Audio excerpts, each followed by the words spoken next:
ငါတို့တကယ်ခွဲရပြီပေါ့နော်ပန်းတွေချိန်တိုင်ပြန်တွေးကြမှာမတွေးခင်ဆက်ကြမ်းမှာနင်ဒုက္ခရောက်နေတာမှမဟုတ်တာမတတ်တာလို့ငါတဲလေးမှနင်တို့လင်မယားကိုခေါ်ထားပြီမယ်ဘာမှမပြည့်စုံစားစရာတောက်စရာနေစရာဘာမှအဆင်ပြေတာမဟုတ်အခုတိုက်ကြီးတာကြီးမှာအထေးချွေးမှာနင်ပြည့်စုံတော့ငါဝမ်းသာတယ်ဟာငါဝမ်းသာတယ် တို့ငါကျေးဇူးတင်ပါတယ်နော် လို့လားဒီလူနဲ့ဒီလူဒီစကားမလို့ပါဘူးပန်းတွေ ငါတော့ အေးပါတကယ်ရှင် တို့ ဟောမေကျူးဆိုင်ကွာ မင်းလည်းကျမ်းမာကြည့်ဆိုင်ပါတကယ်ကြီး မင်းမျက်နှာတရွာထင်ပြီးလိုက်လာမယ်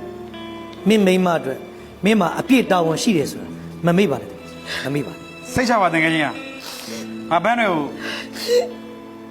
စစ်ချမ်းတော်ထားပါမယ်တကယ်ကြီး ငါယုံနေတကယ်ချင်းငါယုံနေငါတကယ်ချင်းနှစ်ယောက်ပြည့်ပြည့်စုံစုံနဲ့နေရပြီမိမိပါလေလာခုငါစီမလို့မင်းမပြေမတော့ဘူးတကယ်ချင်းဟာ နေလဲကျမ်းမာရေးခယူးဆိုင်အောင်နော် ငါအတွက်ပူနေတယ်ငါအတွက်ပူနေလေငါဆင်ပြေတယ် ငါတော့ရမယ်နော် တောင်ကြကြပြားကြကြနေတတ်တဲ့သူ ထားကြရအောင် အေး တို့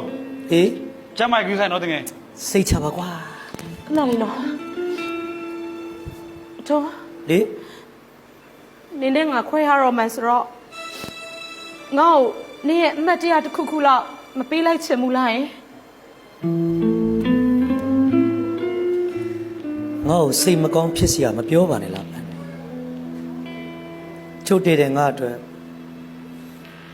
နင့်ကိုပေးစရာဘာရှိမှာတဲ့လေဟာ